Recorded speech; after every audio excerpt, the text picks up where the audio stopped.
From ultra-elite clubs. There was a guy who just spent $1.3 million in one evening. To A-list after-parties. No matter how good a party crasher you are, you will not get access. And exclusive VIP events.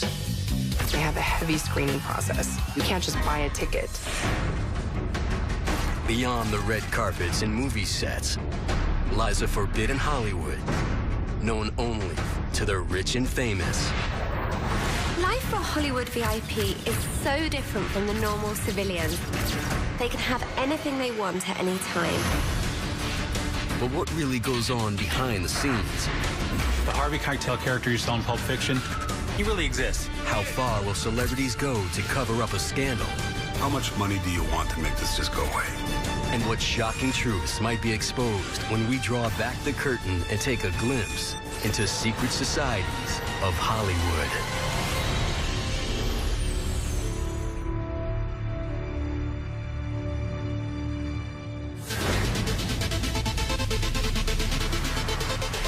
Hollywood, California.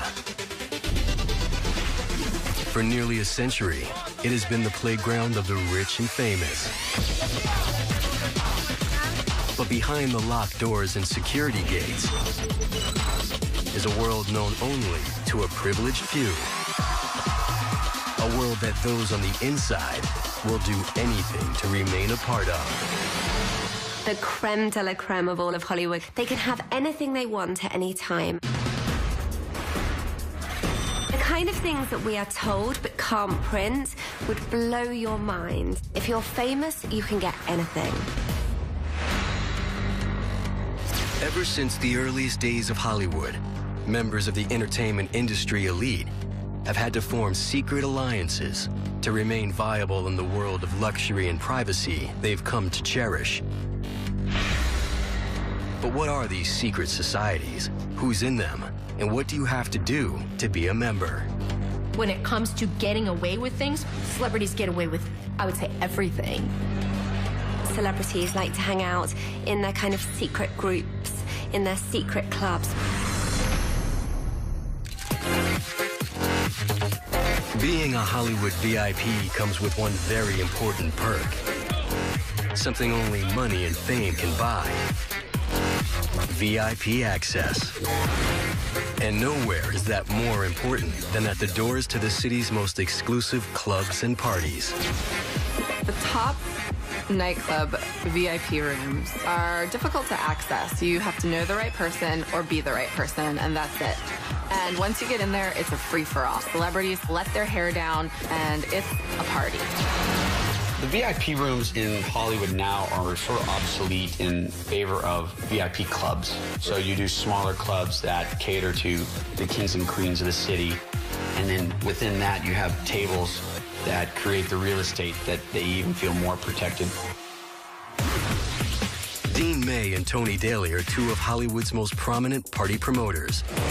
Born and raised in Los Angeles, they turned their personal relationships with the rich and famous into careers as party promoters for SPE, one of the world's preeminent luxury hospitality enterprises.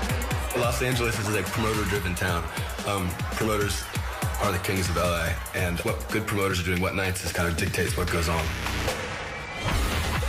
Party promoters hold the keys to the most exclusive venues in the city. Back up, guys. They strive to give their celebrity clients not just a safe haven away from the public and paparazzi, but also a unique experience that'll keep the town's A-listers coming back for more. One of our venues, the Sayers Club, you actually go through what used to be a hot dog stand. It's an indiscriminate front entrance, no signs, and you're either in or you're out. There's no line. There's a club on Hollywood Boulevard where they open 3 different doors, and only one door actually opens. Once you get inside, the girl on the bed asks you a question, and if you answer it right, a hydraulic system pulls the bed away with the girl on it, and it reveals a stairs that takes you down into the bar. It's so elitist that we don't even do a red rope. You just don't even know where it is.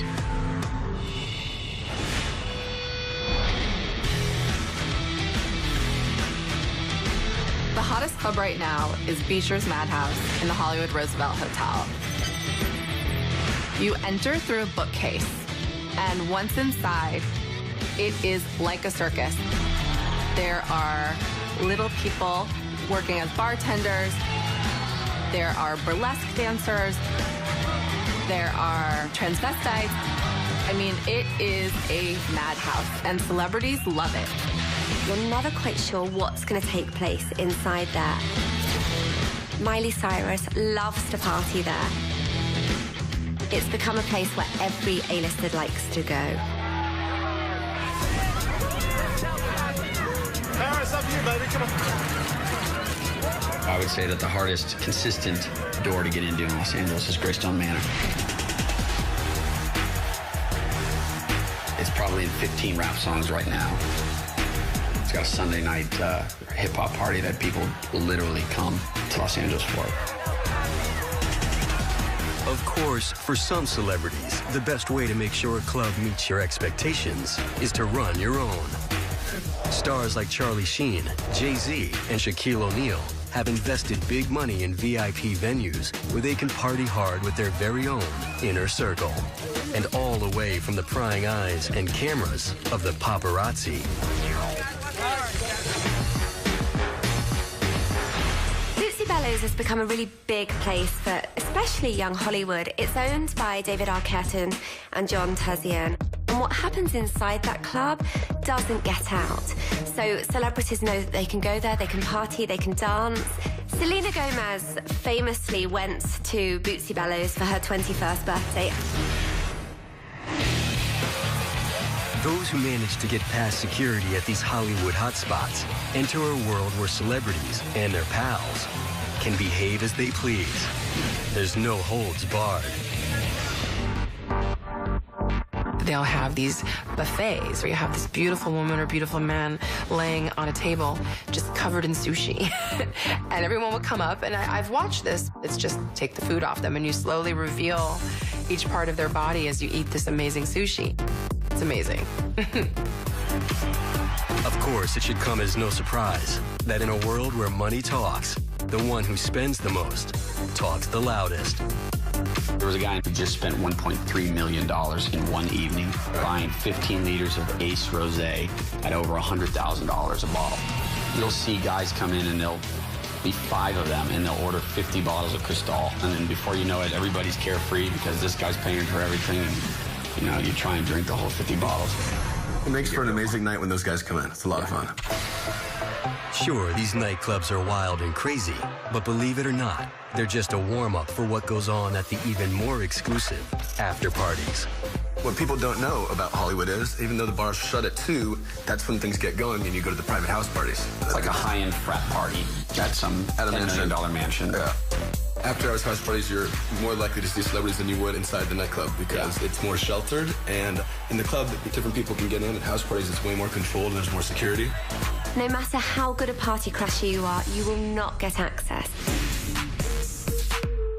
In a town like this, the real power brokers aren't the studio chiefs. They're the party promoters, the bouncers, and the bodyguards. They're the gatekeepers who decide who gets in and who gets close. They also do whatever it takes to ensure that what happens at the party stays at the party. In fact, they confiscate your cell phone and they run a metal detector over you to make sure that you don't have any other things that they missed. They also take the batteries out of the cell phones just in case you manage to grab it. They'll even sometimes have people sign NDA, so non-disclosure confidentiality agreements, so that if somebody does speak about their night with Justin Bieber or whatever it might be, that they could actually get sued.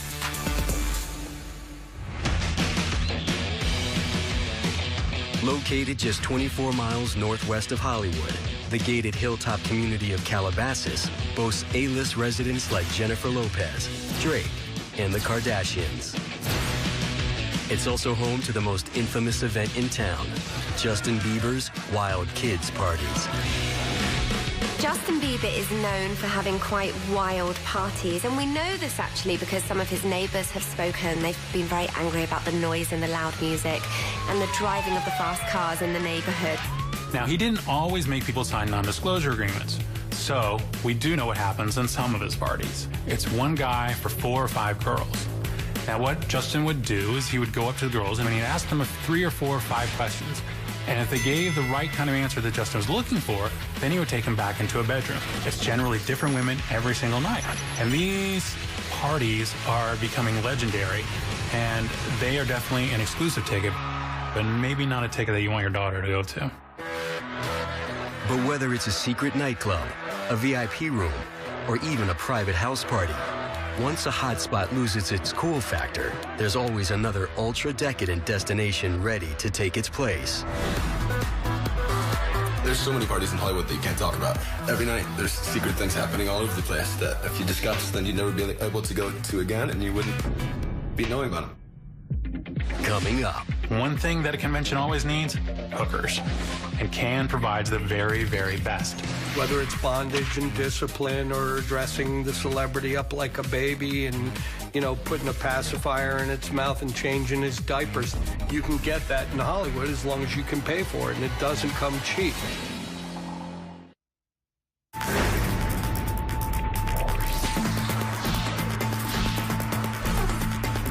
Hollywood is no stranger to scandal. And when it comes to media coverage, the sexier the scandal, the better.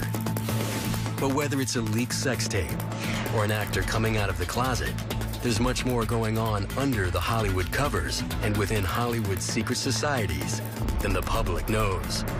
I've heard some crazy stories over the years about what really happens at these private parties, from wife swapping, swinger parties, just nakedness, a ton of drugs. There's one particular starlet, very young in Hollywood at the moment, that apparently walks around her parties naked. Some of these parties become very erotic. We walk into this beautiful ambiance of Eyes Wide Shut masquerade, and everyone's kind of anonymous. And as they loosen up through the evening, they become less anonymous, and people make new friends. The experience is very kind of Cirque meets 50 Shades. Heidi Fleiss, a.k.a. the Hollywood Madam, became a celebrity herself when it was revealed she had been supplying prostitutes for an elite clientele, including everyone's favorite bad boy, Charlie Sheen. The sex parties that have existed in Hollywood for years, if not decades, are stuff of legend. There was a Chinese guy, I won't mention his name, let's just call him AC. AC used to run a weekly party, and people would show up in their Mercedes and their Bentleys, and it was like you had a harem. Mostly strippers and porn stars. They mingled with you while you were having your drinks, and then you'd see people couple off and move into various rooms in the mansion, and it was wholesale prostitution. More recently, Michelle Braun ran Nikki's Girls, an online brothel, arranging introductions between ultra-rich men and everyone from Playboy models and actresses to beauty queens. Michelle Braun got started in the business because she was at a party. This .com millionaire said, you know what I'd really like to do? I'd really, really like to have sex with a Playboy playmate. She called up one of her friends who was a playmate and said, there's this guy who's willing to pay you $50,000 for sex. The woman said, I'm in. So Michelle went back to the guy and said, she's willing to do it, but it's going to cost you $250,000. Michelle Braun made $200,000 that night and was hooked. She was very much a Hollywood player and had a great business sense. Rich guys have needs, and she filled it. She was allegedly supplying girls to everyone from Tiger Woods down in Florida to anybody here that wanted a specific playmate, a specific porn star, or just someone, you know, that they picked off her catalog on the internet. Ultimately, she got busted for transporting women across state lines for purposes of prostitution. And she got caught up in a sting in Orange County by the feds.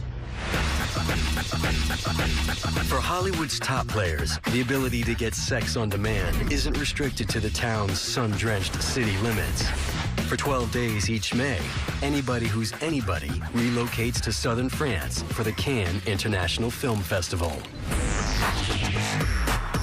But when the festival is in town, Cannes also becomes a hotspot for people selling something other than movies. As business becomes more global, one of those businesses that's going global is prostitution. And Cannes provides the very, very best. Yachts offshore, 200, 300-foot yachts. Each one, minimum of 20 women. Each one of those women getting paid anywhere between $5,000 and $40,000 a night. Now, if you're an actress and you made $40,000 the year before, but 3 years earlier you made $2 million. You probably still have a $2 million lifestyle. You also probably have a face that people recognize. Maybe times are tough. Maybe you go to Cannes. They're not giving $40,000 a night to somebody that came off the streets of Nice. They're giving $40,000 a night to somebody they saw on a movie screen. Thanks, guys. Thanks. Of course, while some Hollywood hotshots choose to keep their illicit liaisons private, others satisfy their carnal appetites by attending underground orgies that cater to everything from swinging to sex slaves. But even here, at clubs like Sanctum, you have to be a part of the secret VIP society to gain entrance. You can't just buy a ticket like going to Burning Man. They will decide who's allowed to come to their parties, and the ticket price does weed out anyone who may not be appropriate for the party. I believe that Sanctum is the most secret society. It's so different from a normal party or a club. It's definitely a taboo. If you want to have sex in any room, you may, because that's what it is. It's a sex party. It's really an exciting and different kind of feeling because you even get to smell the sex in the air, opposed to just sitting at home and watching porn. There are dungeons where these dominatrixes are legally, beating the hell out of these entertainment executives and or actors and even actresses, who are into that sort of things. I know a lot of dominatrix who are making enviable amounts of money doing it. There's definitely been simulated, shows going on. I once saw one where Marie Antoinette herself was there, and she and her pony were having a great time together, and I thought, now that's a party. Whether it's bondage and discipline or, infantilism, dressing the celebrity up like a baby and, putting a pacifier in its mouth and changing his diapers. You can get that in Hollywood as long as you can pay for it, and it doesn't come cheap. For the Hollywood elite, nothing is out of bounds or out of reach. And A-list access extends well beyond wild parties and secret sex clubs. For the rich and famous, everything from shopping to eating dinner is done VIP style. Coming up. Celebrities are going to these private recovery centers where, under a different name, they're being taken care of by people who agree never to speak of it. There's different rules for celebrities than there are for the rest of the world. Juries don't convict celebrities. You can go anywhere you want. You can get anywhere you want. I'm not gonna bitch. It's amazing life.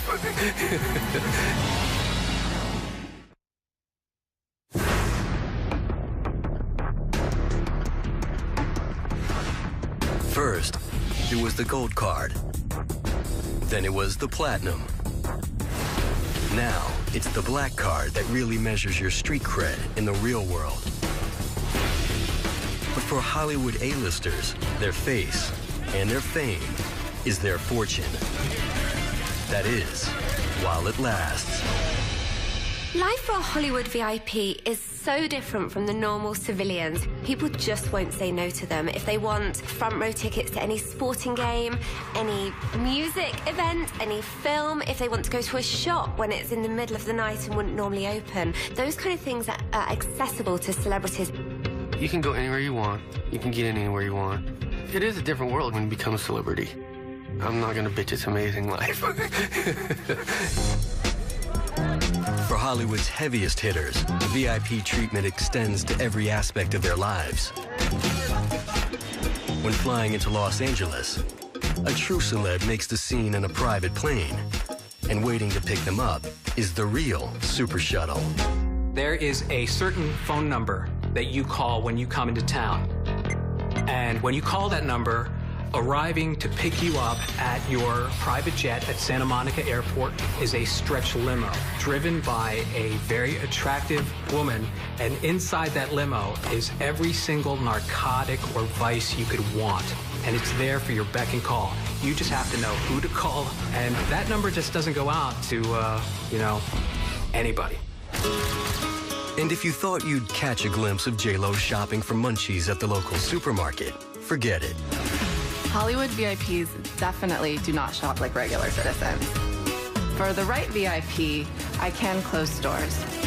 Stores usually get closed down when it's such a big customer that they have no other reason to stay open. They'll make more money on this one customer alone than they would all day with pedestrian shopping for a scarf or perfume. But for Hollywood VIPs, the most important access is to other celebrities. And where better to rub shoulders with your fellow members of the rich and famous than at places like West LA's Equinox Fitness Club, where superstars from movies, TV, and music suit up to get all up close and sweaty on the basketball court. It's called the E-League, a secret club that holds weekly closed-door matchups, and it's masterminded by film producer and former NBA marketing guru, Shane Duffy. He decided that he wanted to get the best players he could to play in the league. All celebrities, but they had to be good. So he has a personal tryout for every celebrity. Snoop Dogg had to try out. Frankie Muniz had to try out. Justin Timberlake had to try out. And this league pits all these celebrities against each other. And when E-Leaguers like Leonardo DiCaprio, Adam Sandler, Ice Cube, and Will Ferrell leave the court to grab a bite, they do it Hollywood style. No reservations required. What you don't know is that there's always a table kept vacant in the top Hollywood establishments, just in case Justin Bieber or another A-list star wants to come in right at the last moment. VIP tables are for a certain level of VIP. And then there's like another level of VIP. There's like the table that's like, you want everybody that walks into that restaurant to see you sitting there. Because you want everyone to walk and be like, oh, dude. It's that other table that's like way over there in the back, in the corner, where no one can really see, where the lights are a little dimmer. Those are the real VIPs. Right now in LA, the hardest table to get is at Urasawa. It's like 10 cents. Very delicate, beautiful things, and very artistic with their taste and their smell and the texture. And it's about $500 a person. It's worth it. Of course, if you're really an A-lister, you need to do more than just spend your way to the top. You need to be invited. And for the right price, you can join one of the town's ultra-private, members-only clubs, like Soho House, hidden in plain sight on top of this 14-story building on Sunset Boulevard. It's the one place where celebrities actually feel safe. Soho has initiation fees, annual membership fees, there's applications to fill out, and you have to know somebody. You can't just go up and knock on the door and say, I'd like to go to Soho. But believe it or not, the real Hollywood e-ticket, as far as private clubs go, can be found at the very place where the e-ticket was invented. That's right, Disneyland. Because for Hollywood celebrities, Club 33 really is the happiest place on earth. Club 33 is a very, very private members club that's part of Disneyland. It's the kind of place Tom Hanks goes, Jack Nicholson goes, Vanessa Hudgens recently went. Even if you're a celebrity, you need serious cash to be able to go here. It's a $25,000 initiation fee, and then it's $10,000 every single year. In Hollywood, even more important than how much money you have is who you know. Several nights every summer, a select few are invited to a secret location just west of downtown LA in Hancock Park. At a 100-year-old mansion, the chosen ones drink and mingle in a secluded garden, waiting to experience a show most in Hollywood have never even heard of. But this ultra-exclusive venue is not what you might expect. It's run by magicians, the only people more secretive than celebrities. Originally opened in 1933, Brookledge was a favorite hangout of Houdini and Orson Welles, and is the precursor to Hollywood's world-famous Magic Castle, where only members and their guests are allowed in. The Magic Castle is the most unusual club in Hollywood. And they actually have secret rooms. It's very difficult to find out information about what's going on inside. In 2009, the owners of the Magic Castle upped the ultra-exclusive ante when they reopened Brookledge, which has been closed since the castle opened in 1963. And no cameras have ever been allowed through the gates. Until now. sinister happens tonight. What they allowed to be filmed reveals a mashup of music, magic, and the bizarre. I've seen everything here from prestidigitation to performance art to literally life-endangering tricks. But most in Hollywood will never see what goes on at the Brookledge Follies because it's strictly invite only. If you don't know someone who knows someone, there's no way you would hear about it or get in. There's a lot of secret Hollywoods, and this is definitely one of them. From invite-only parties to secret celebrity sports leagues and member-only clubs, the Hollywood in crowd lead the type of lives most people can only dream of. But when celebrities don't want their private activities ending up public knowledge, how do they keep it all under wraps? In Hollywood, there's one important rule to live by. Keep your friends close and your assistants closer. Coming up. It's like running away to join the circus, but then discovering that when nobody's looking, the animals do unspeakable things to each other. Hollywood fixtures, they're human garbage men, and they clean up the messes that celebrities and power brokers leave in their wake.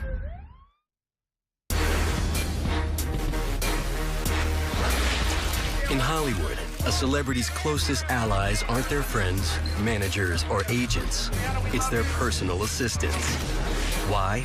Hi, Beyonce. Because no one has more dirt on the stars than the people hired to do their dirty work. And one of their jobs is to keep their mouth shut. Personal assistants have actually peed in cups for the celebrities so that if they're having a drug test, the celebrity comes across as clean. In many celebrities' lives, there is the public persona they put out, and then there's the secret life that they want to protect. So they make sure that anyone that they do allow into this secret world, they can control. Having intimate knowledge of a celebrity's life makes personal assistants a secret society within a secret society. It's a tight-knit community fueled by loyalty and discretion. A celebrity assistant may be the one who, if there's going to be a raid, disposes of the drugs. They are asked to maybe drive after an accident, pretend they were driving when the celebrity was driving. When you become an assistant to a celebrity or a Tinseltown bigwig, it's like running away to join the circus, but then discovering that when nobody's looking, the animals do unspeakable things to each other and to themselves. The draw really is a ground level opportunity to rocket yourself into a gated community of actors and executives and creators in general. The secret to getting a job as an assistant is that you have to know somebody. The savvy assistants, they leapfrog to better positions. So once you are in the club, your network of assistants are the same people that you're going to go up through the ranks with. In Hollywood, personal assistants handle nearly every aspect of their employers' lives, giving them access to social security numbers, bank accounts, family secrets, health records, and other intimate personal details. It's a risky business entrusting so much to one person, and if it doesn't work out, sometimes it's the boss who stands to lose the most. Ricki Lake talked about delivering her infant son at home via water birth. And then she had asked her assistant to clean the tub afterwards. And you know that's an assistant you can trust because that placenta did not end up on eBay. All right, thank you very much. Nearly as close as personal assistants, but also literally in the line of fire, are the star's bodyguards. But in addition to shielding their clients and their families from physical harm, they also guard them from the prying eyes and cameras of the paparazzi. For some celebrities, going out and partying is as secure as what I would imagine that the president would have. And sometimes what they get up to, if that ever came out, it could actually ruin a career. Hey, not his face, man. Back up. Some, shall we say, overzealous bodyguards have even been sued while in the employ of megastars like Justin Bieber. Britney Spears and Leonardo DiCaprio. But what are these bodyguards so aggressively trying to hide? And why are so many of these celebrity-related lawsuits suddenly and mysteriously dropped? That's where the person known as the Fixer comes in. Hollywood fixers, they're human garbage men, and they clean up the messes that celebrities and power brokers leave in their wake. Hollywood fixers go back to the golden age. These are shady gumshoe types, not unlike myself, who know how to assess a situation when there's a problem, when irreparable damage can be caused to the celebrity who's involved in something shady, and these are the guys who make the problems go away, hence the name fixers. Hollywood fixers do exist, and I happen to be one of them. I think probably one of the more infamous ones would be Anthony Pellicano. Anthony was great at what he did. The Harvey Keitel character you saw in Pulp Fiction, he really exists. He's not going to help you maybe dispose of a murdered body, although back in the 50s and 60s during the studio system, he probably would have. Now the fixers are generally called crisis managers. They handle clients who are in big, big trouble. They've handled Michael Vick. They've handled R. Kelly. Usually, that big, big trouble involves another person. Maybe the victim of a star's temper tantrum, a battered lover, or someone with incriminating information or photos. Sometimes the injured parties can be convinced not to go forward. And if you don't have an injured party going forward or somebody who wants to cooperate with the investigation, you have nothing. You just want to find out how much money do you want to make this go away. And you'd be surprised. Greed is good. But there are some problems even a fixer can't fix, and where bodyguards and personal assistants can only go so far. What happens when a Hollywood VIP's worst enemy is himself? Coming up. In Hollywood, the VIPs, quite often, their drug dealers are actual physicians. I'm shocked at the life that these people live behind these gates.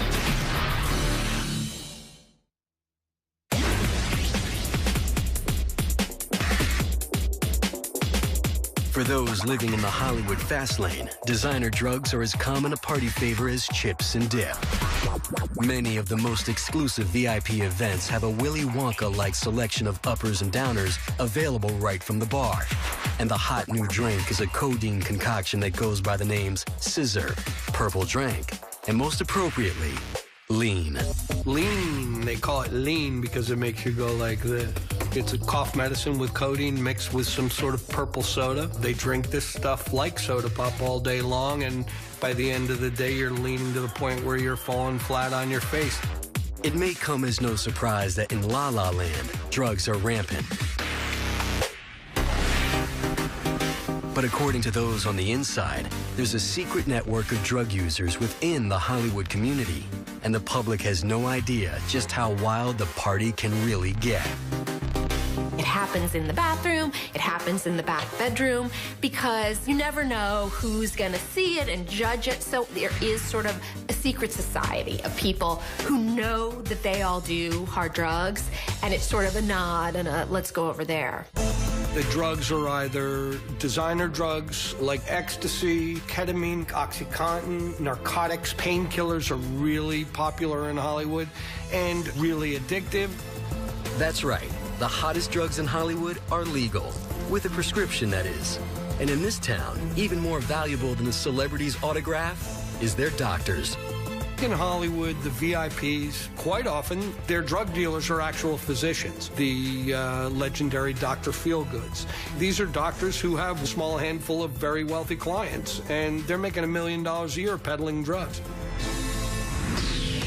A lot of celebrities maintain this perfect aura by relying on the help of drugs. There are drugs that help them get skinny. There are drugs that help them look more youthful. There are drugs that give them energy to help them keep going on their long hours and party into the wee hours of the morning. Today, prescription drugs are more popular than ever, thanks in part to the fact that the only thing more addictive than drugs is celebrity. I'm trying to show the world a different side of me, that's all. There are doctors out there that will see 100 patients a day, and they'll charge $100. So they're making $10,000 a day, 5 days a week. And what they're doing is they're just writing out prescriptions for pills. Doctors will take pictures of celebrities and hang them on their wall. And so when other patients come in, they see the celebrity and they go, oh my goodness, this must be the best doctor ever. While scripts are more in vogue than ever, illegal narcotics are just as popular among the Hollywood elite and just as easy to score. So what you have in Hollywood, you have a lot of middlemen. It's not middlemen trying to make money. What they're trying to do is be friends with a celebrity. Being around a celebrity is addictive. They want to go to the great clubs. They want to ride on a private jet. They want to ride in limos. Celebrities then stay insulated. When you've got a person who may be calling the shots for hundreds of people, they get away with murder. But could it be more than just the baller lifestyle and unlimited access that's behind the widespread drug use in Hollywood? Some believe the very traits that drive a person to be famous also leave them more susceptible to becoming addicted to hardcore drugs. There's kind of been studies about it, actually, that there's a certain type of personality that wants to become famous. And it's a very similar kind of personality to people who do have that kind of addictive gene. When Tom Sizemore was doing Natural Born Killers, there was a scene where he had to snort cocaine, and he went and asked a grip and said, get me real cocaine, because that's what I need to do, and that's what happened. Drugs always have been, and probably always will be, part of the Hollywood culture. But like most things in this town, the reality is never as glamorous as what you see on the screen. I think people have these ideas that celebrities, they're living the life, they have all this money and just cocaine and whatever they want. Well, actually, doing cocaine is one of the loneliest things you can possibly do in the world. And addiction is masking terrible pain and trauma and sadness. When you drive by Forest Lawn, that beautiful white mansion, the beautiful lawns, the fountain, behind the scenes, it's like a slaughterhouse. Hollywood is no different. The red carpet, the big smiles, the limos, the flashing lights, the nicely dressed celebrities. And how many times have you watched that? And then days or weeks or a month later, the individual's dead, died of an overdose.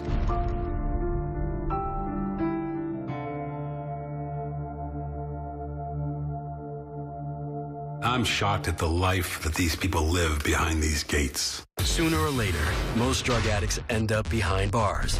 But when you're among the Hollywood elite, a dangerous meth habit is more likely to land you in a Malibu mansion. Coming up. Rehab is probably one of the biggest scams going. Look, I get art therapy, I get horse therapy. I don't get combining the two.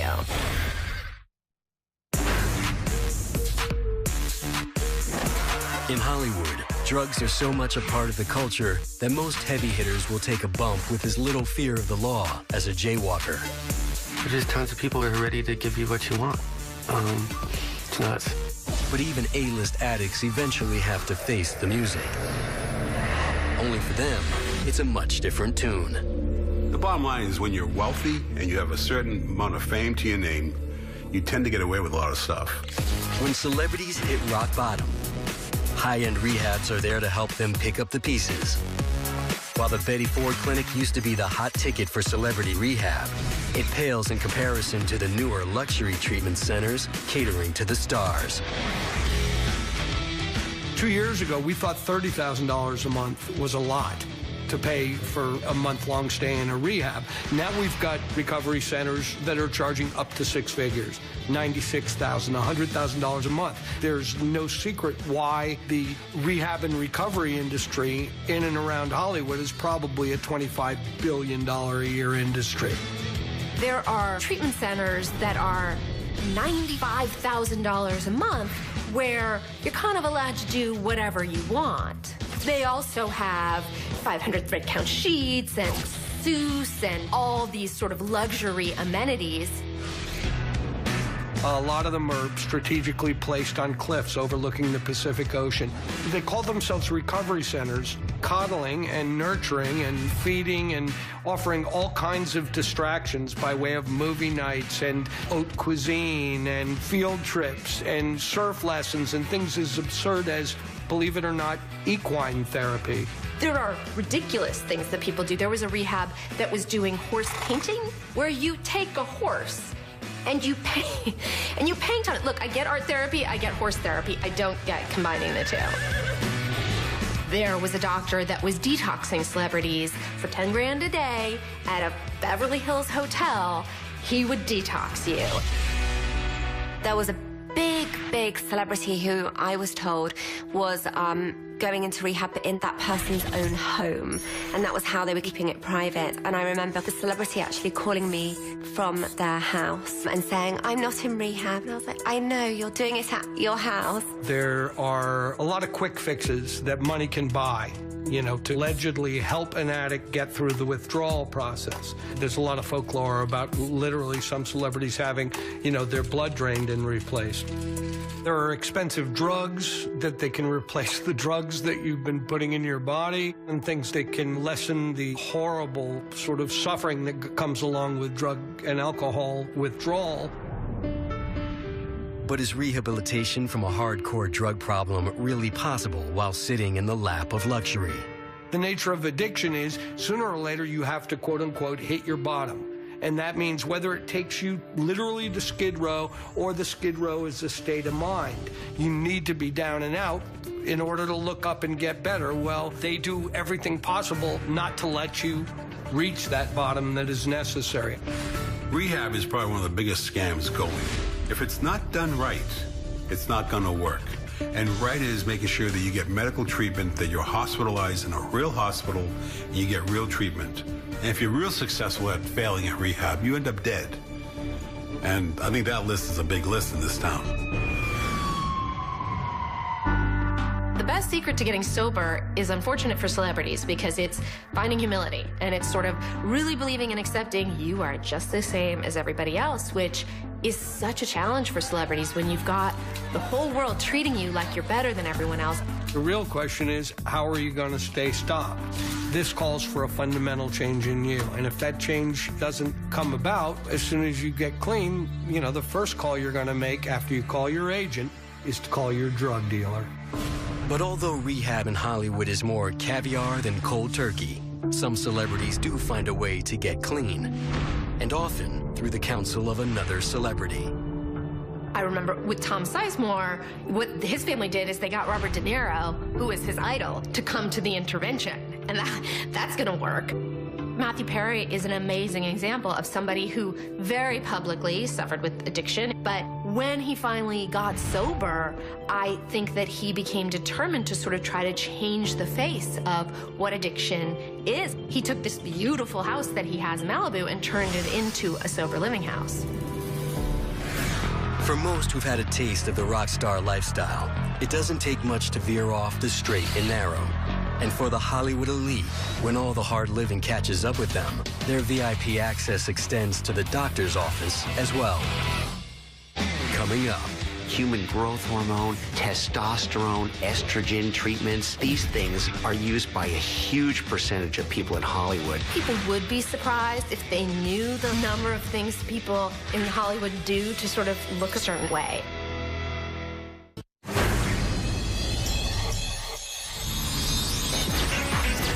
In LA, you can party like a rock star, pop pills like candy, and even do a couple of stints in rehab. But one thing you can't do is let it take a toll on your looks. How do Hollywood VIPs manage to live life in the fast lane without showing the mileage? And what secret societies exist to keep the beautiful people looking beautiful? I think people would be surprised if they knew the number of things people in Hollywood do to sort of look a certain way. When people become famous, I immediately notice that they lose weight and their hair gets blonder. Their teeth get whiter, and then they get capped, and then their wrinkles start to disappear, and then their nose becomes thinner, and then their chin becomes a little more defined, and then their breasts become larger. In Hollywood, you basically bring two things to the table, talent and your looks. Your talent perseveres, but if your looks don't, you're out. Shrouded in a veil of secrecy, the world's top health and beauty gurus are called in when a celebrity is preparing for a role. walking the red carpet, or just undergoing some regularly scheduled maintenance. The first line of defense against Father Time is Hollywood's Barbell Brain Trust, the top personal trainers in the industry who train their clients either at their homes or at ultra-high-tech underground gyms. There definitely are ultra-exclusive gyms. I mean, Hollywood's all about being VIP, being ultra-exclusive.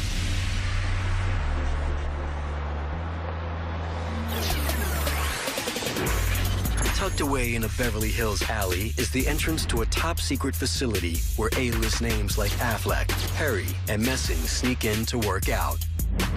In-demand celebrity trainer Adam Ernster built the aptly named Bunker Gym, complete with high-tech biometric access, so his clients would have a private place to break a sweat. The Bunker in Beverly Hills is an ultra-exclusive, invitation-only gym. It has a paparazzi-proof garage and is very difficult to get into. Inside, it has state-of-the-art equipment and amazing instructors. While it might be uncool to pant in public, you have to wonder if there's another reason VIPs prefer to get fit under top security. They just look better than everybody else. I always say that Hollywood celebrities are like humans on steroids. But some celebrities don't just look like humans on steroids. Every year, more and more athletes are getting exposed for steroid use. But it's not just sports stars that feel the need to juice. When an actor has to get ripped in a hurry, there's no better way to prepare for a performance than with performance-enhancing drugs. One story that I think is a big one in Hollywood that people are reluctant to talk about is how actors transform their bodies for roles. We often hear about people going to trainers and following a particular diet, and it's true, they do all that. But there are some other things people do to become a big giant superhero or whatever they're playing that would surprise people. Everyone's looking for that quick fix. And for celebrities, it's their job to stay fit, to look good, to be at their peak all the time. So they're trying to lead superhero lives. And it's not just steroids that actors are injecting to preserve their youth. Hollywood is very into hormone treatments, injections to keep your skin looking amazing, to keep your body fat down, to allow you to get ripped. People would be shocked if they knew how common it was for people to use hormone replacement therapy, human growth hormone, testosterone, estrogen treatments. These things are used by a huge percentage of people in Hollywood. Not particularly legal, but they're very effective in keeping you strong and youthful looking. But sometimes even drugs aren't enough to keep an A-lister looking up to snuff. That's when they resort to more drastic measures. Going under the knife has become Hollywood's bottomless fountain of youth. Hollywood is the plastic surgery center of the universe. Whether it's HGH or Botox, they're all doing something. Breast lifts, face lifts, nose jobs, eye lifts, lip injections. It goes on and on and on. They've all done something. Plastic surgery is something that they don't want to admit. Plastic surgery would show that they're not the most beautiful person on the planet, that they needed some kind of little extra boost to make them like that. In Hollywood, men are much more secretive about plastic surgery than women, and men do very different procedures than women. Men do, of course, hair transplants, a lot of upper eyelid surgery, some facelift surgery, and a lot of liposuction, whereas women, it basically runs the gamut. Men won't tell you about it at all. Whereas women are willing to come forward and say, yeah, I had a little nip and tuck. These days, a little nip and tuck doesn't necessarily involve a knife. The Hollywood A-list is known for being first to jump on the experimental treatment bandwagon, hoping to find the latest and greatest quick fix. I have heard from a esthetician friend of mine that celebrities are putting stem cells on their face to look younger, which is basically the umbilical cord of babies on their face. So that's a new one. I don't think I would go that far. The big thing in Hollywood right now are the non-invasive things. The laser treatments, the thermages, the ultrasounds, the heating up of the skin to prevent it from becoming lax and dropping. Another thing we do is freeze fat. If you've got a little excess fat in certain areas that's diet resistant, we can freeze it externally and the cells die and you basically just urinate them out. Vaginal rejuvenation refers to a number of procedures you do down there, reducing what's called the labia minora. It's really hot in Hollywood right now. But no matter what or where they nip and tuck, if a celebrity hopes to keep their secret enhancement secret, they heal up away from the prying eyes of the paparazzi at recovery centers designed to look more like luxury condos. Celebrities are not going into any hospitals. They're going to these private recovery centers where, under a different name, they're being taken care of by people who sign non-disclosure agreements who agree never to speak of it. There is a recovery center so exclusive that they only allow 3 patients at a time. 3. That's it. Each one is charged $100,000 for 1 month. That is the most exclusive recovery center that there is. Most of the recovery centers are way nicer than any vacation that you and I will ever take.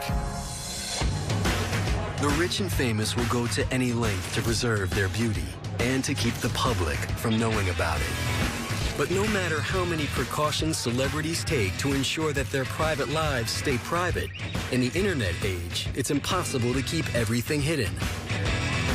Of course, for the rich and famous, there's almost no crisis their people can't manage. Coming up. There are people paid every day to stop things from going in tabloids.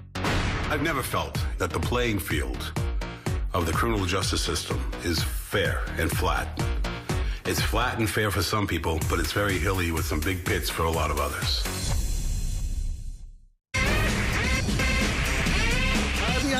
Welcome back to New York.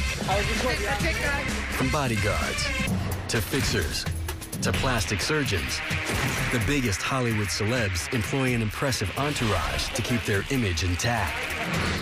But living large can lead to superstar-sized problems. And when that happens, it's time to call in the crisis management team.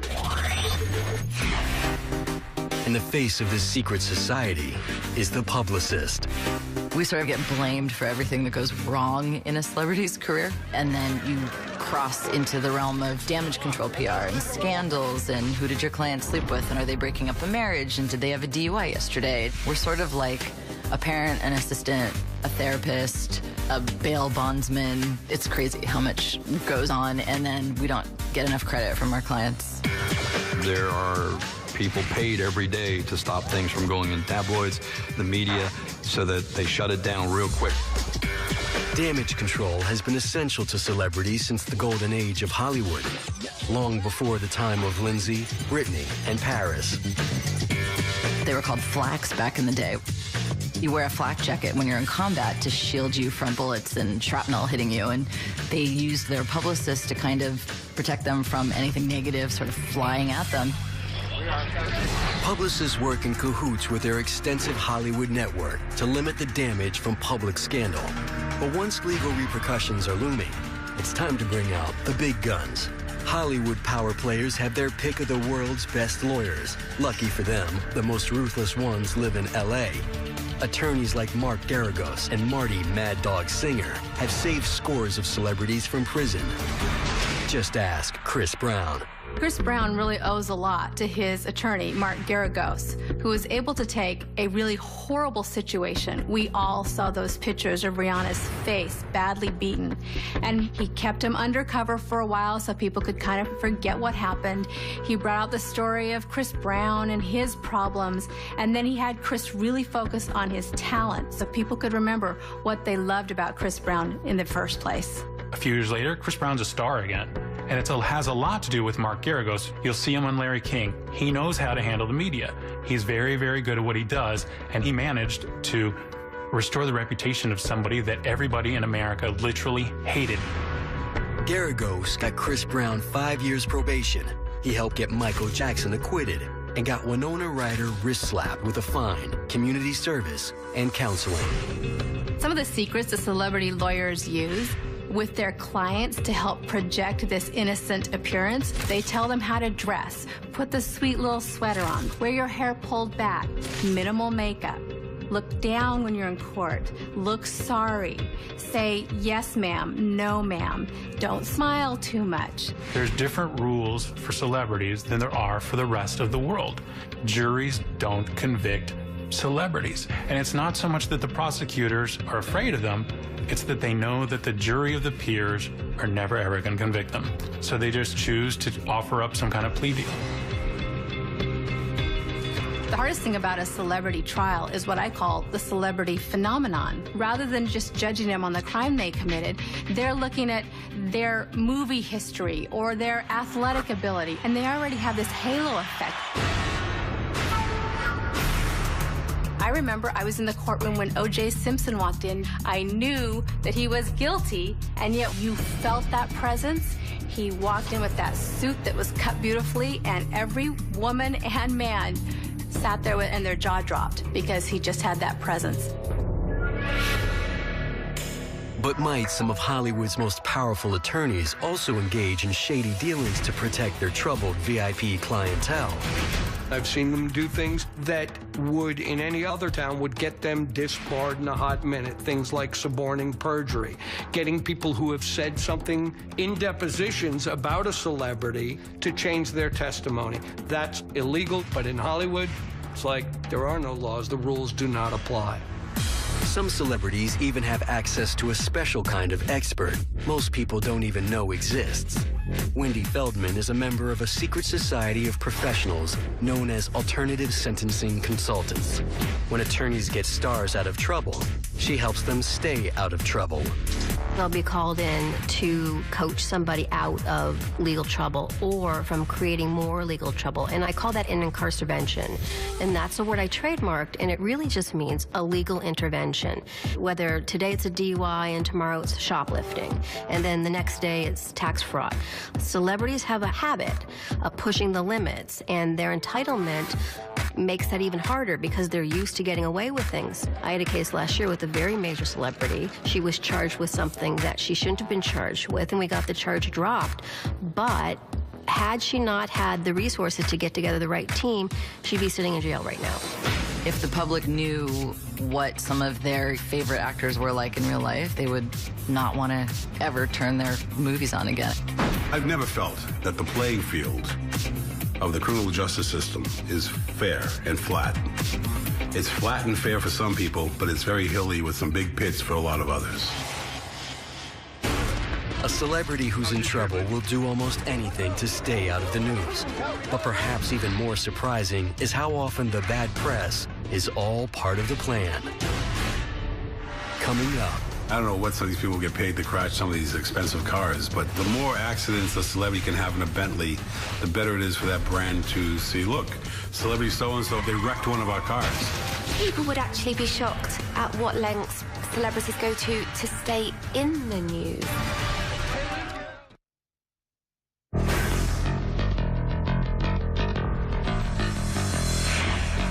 On July 25, 2012, Lindsay Lohan made international headlines when she rear-ended a Mustang with her Porsche Panamera. Although there's no reason to believe this wasn't a legitimate fender bender. Rumors abound that some Hollywood stars have purposely staged accidents as part of a highly secretive but very lucrative practice called celebrity product placement. Big smile, good. I don't know what some of these people get paid to crash some of these expensive cars. The more accidents a celebrity can have in a Bentley, the better it is for that brand to see, look, celebrity so-and-so wrecked one of our cars.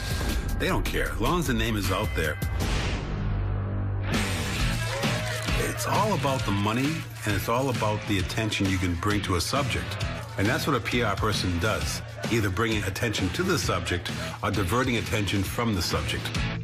You see pictures on Getty and Wire Image or Us Weekly or whatever, and very often you'll see a really big actor at the opening of a clothing store or something, and you think, why would he be there? Well, he was probably paid $30,000 and the publicists are negotiating that. I've never personally taken money from that, but there are a lot out there that take cuts out of it or whatever it is. PR people are seen escorting their clients down the red carpet and talking to the press. But behind the scenes, the Hollywood publicity machine is a powerful force capable of manipulating the media itself. The sexiest man alive. It's not a vote. It's not a bunch of editors sitting around deciding who's the sexiest person. It doesn't matter who is actually the sexiest man alive. It matters who has the best publicist. And that's something people need to realize. They're not always getting the truth, the real truth. Celebrities are well aware of just how far their fame can get them. And an important rule to live by is always stay in the spotlight. As they say, there's no such thing as bad press. And most people outside of Hollywood might be shocked to discover how often stars get caught on camera on purpose. They're their own tip sheet, and the reason that they might tip themselves out to the public is it gets really scary for a celebrity to not be in the limelight. So you might call the media and tip them off, or you might tell your friend to call the media and tip them off. More often than not, sources at rehabs or sources in jail on celebrities are created by the celebrity themselves. Every once in a while, you'll see a celebrity play out their dirty laundry to the press at a nightclub. You'll see somebody in a tumultuous relationship show up at your club and leave out the front door when normally they want to leave out the back door. And then the next day you'll see in TMZ or on E, this so-and-so was spotted with a mystery blonde, and then they got a picture of the ex-boyfriend getting mad. People would actually be shocked at what lengths celebrities go to stay in the news. Whether it's wearing the same outfit as another celebrity so that they can appear in the Who Wore It Better commentary, or whether it's to date a new person just to remain relevant, because being relevant means that you get work.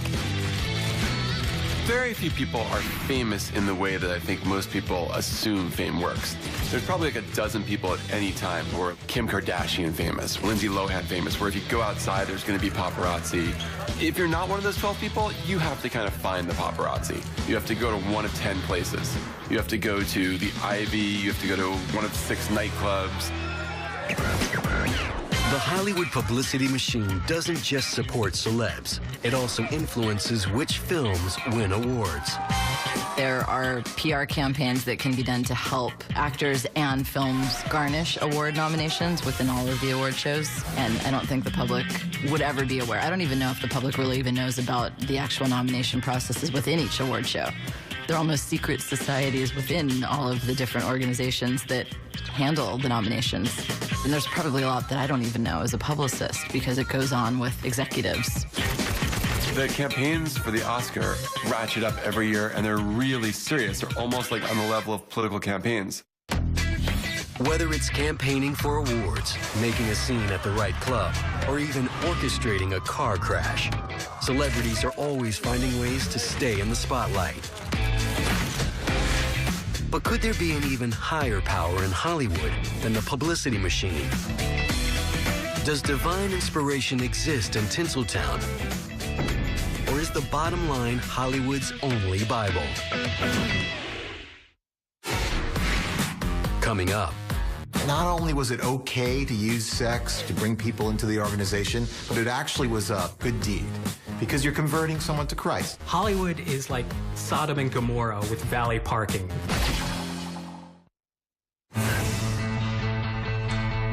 Hollywood is considered by many to be the most decadent place on earth. Hollywood is like Sodom and Gomorrah with valet parking.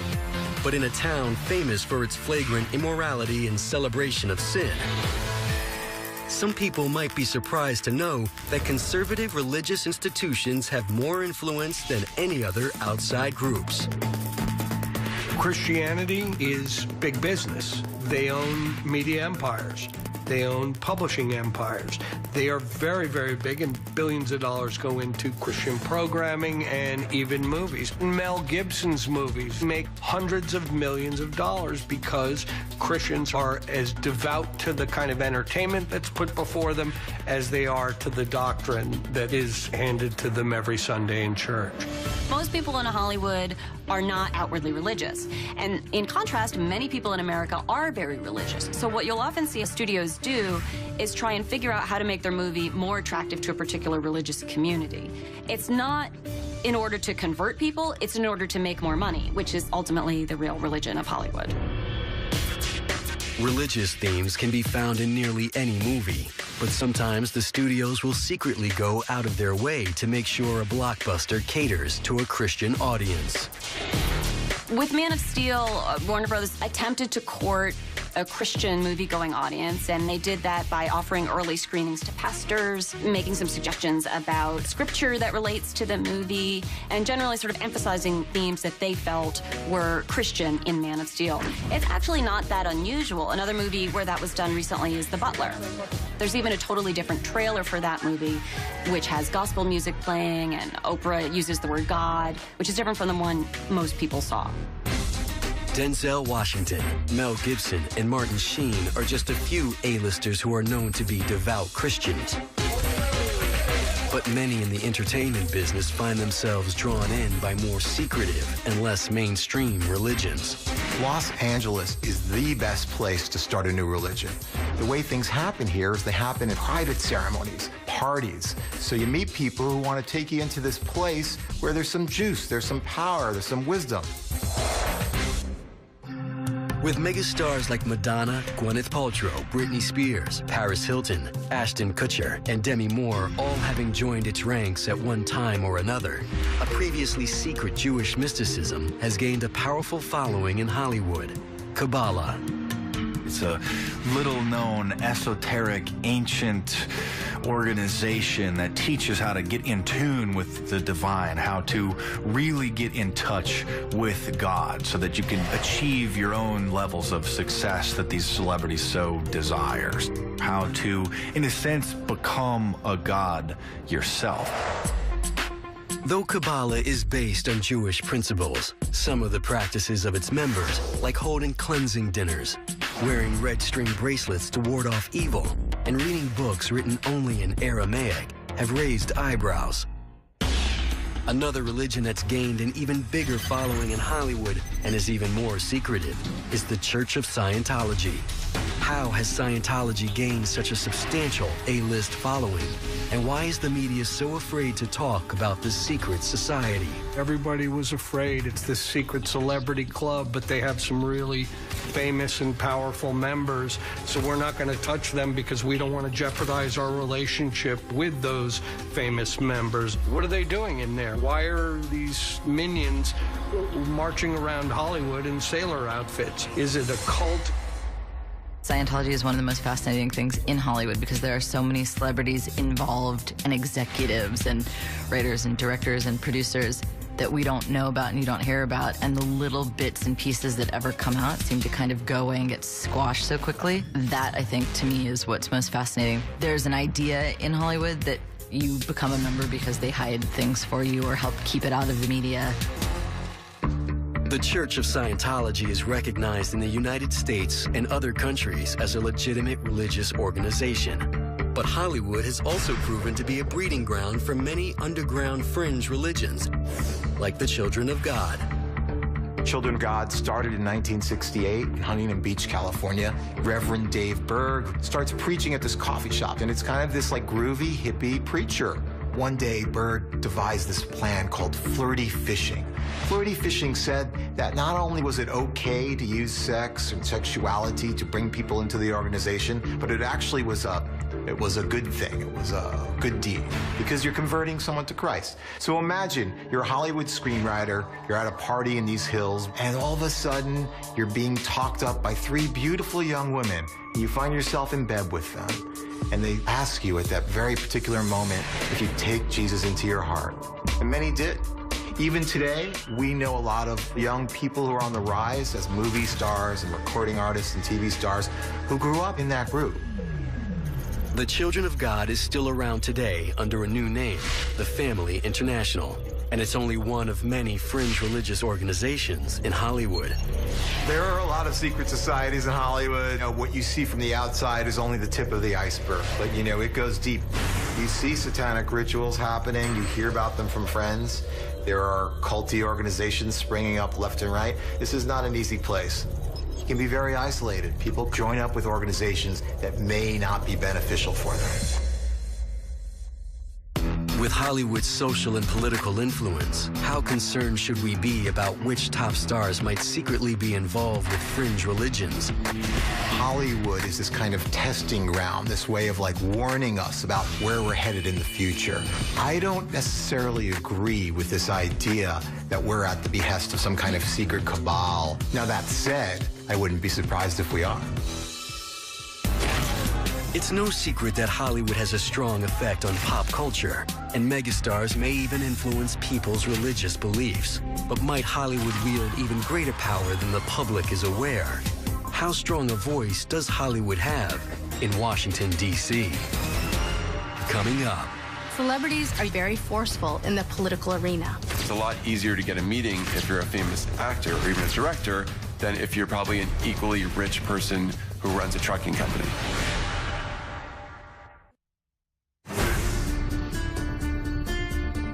Let us answer the call of history and carry into an uncertain future that precious light of freedom. Thank you, God bless you, and may He forever bless these United States of America.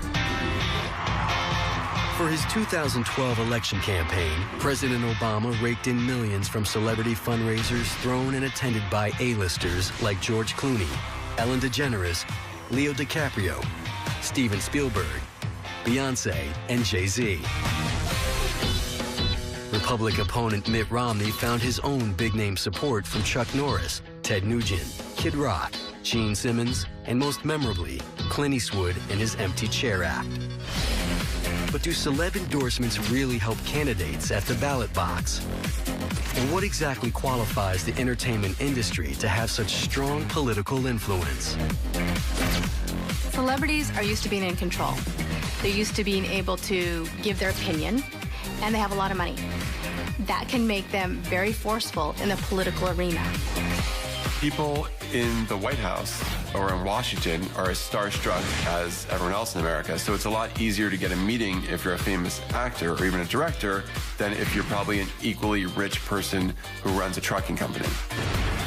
Hollywood has been in bed with Washington since before movies even had sound. And surprisingly, one of the earliest political contributors was MGM studio boss Louis B. Mayer, a Republican. These days, there's no doubt that Hollywood is a liberal stronghold. But an underground conservative group known as the Friends of Abe is seeking to make waves from within. The Friends of Abe was started by actor Gary Sinise, who felt that Republicans needed an organization where they could meet safely without feeling they were being persecuted. And they meet either at restaurants or at people's homes. It gets almost no publicity. But we know John Boehner has come in.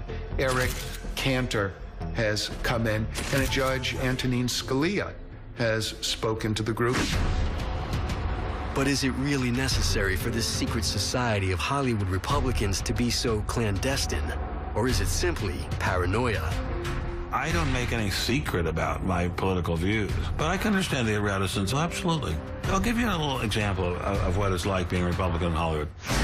I wrote a column when Reagan was president about what life would be like day by day in the United States of America if the Russians took over. And that was bought to be made into a TV movie.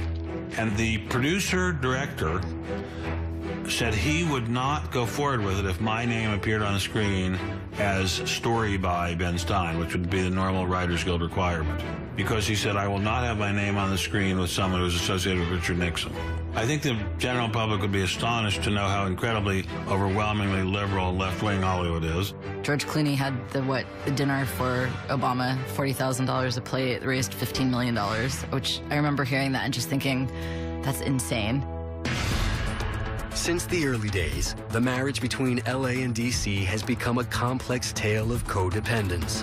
Hollywood helps candidates raise campaign funds and reach out to voters, and Washington keeps its nose out of the filmmaking business, for the most part.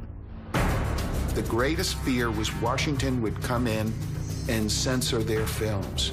And in fact, George Bush sent out Karl Rove to meet with a number of studio and television executives, asking them to cooperate with the government in its response to 9/11, and very subtly threatening repercussions for any studio or network that did not cooperate with the government. The suits, as they call them, at the studios and the networks want to be friends with both parties. They don't know. The Republicans might come up with some great candidate next time, and suddenly they'll want to have friends at the Federal Communications Commission. They'll want to have friends in all kinds of regulatory agencies. So they definitely keep an oar on either side of the boat. It's amazing the power that celebrities have over the political process, which is why Washington, D.C. recruits celebrities to promote their goals. Barack Obama essentially recruited Jay-Z to campaign for him. So if the average person were to be able to look behind the scenes and see the mechanisms at work, they would be quite surprised how the real power structure and the string pullers work. When it comes to Hollywood and Washington, D.C., one hand washes the other. But is it possible the entertainment industry plays an even bigger role behind the scenes? Why are media moguls like Ted Turner, Steven Spielberg, and Rupert Murdoch attending private meetings with the world's most powerful leaders? Coming up. Hollywood is a key of the Illuminati's power because it shapes the culture. The Illuminati is the big boys. It's just a club of really powerful people. They got a lot of money. A group that want to push their agenda any way they can.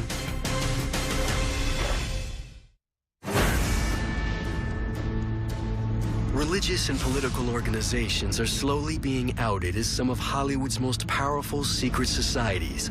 But could there be something even bigger going on behind the scenes? The latest conspiracy theory in Hollywood is that a worldwide secret society is promoting its agenda through the manipulation of our most influential celebrities.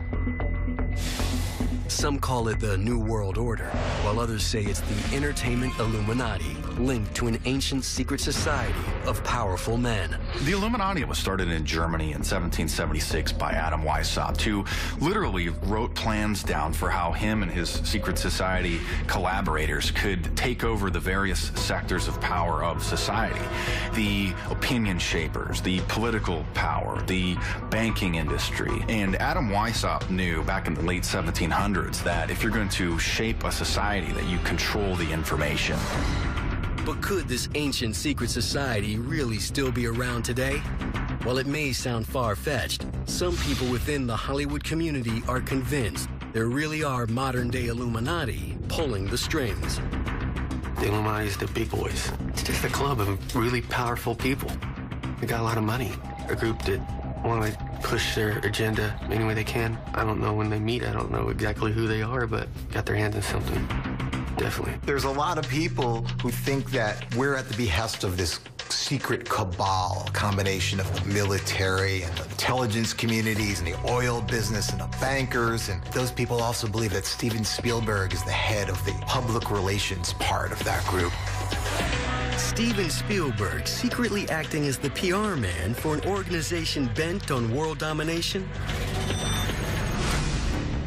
Such an idea might seem far-fetched, even if it were the plot of a Hollywood blockbuster. But there are some very real secret meetings that do take place between the entertainment industry elite and politicians. Every July, a large gathering descends upon a secluded campground just north of San Francisco. Surrounded by more security than the Playboy Mansion, this super-secret, all-male, 2-week-long gathering is known as Bohemian Grove. Bohemian Grove is on a 2,700-acre private redwood forest grove surrounded by barbed wire fences, security cameras, thermal imaging systems to make sure that no protesters go. It's surrounded by police and private security. Occasionally, photos, flyers, membership lists have been smuggled out, but it's very rare. Founded by actor Henry Edwards in 1872, it was once just a gathering of artists and entertainers. But today, it's a veritable who's who of America's political powerhouses, captains of industry, banking bigwigs, and media moguls. Bohemian Grove is a place where decisions are made, kind of like summer camp for white, rich dudes.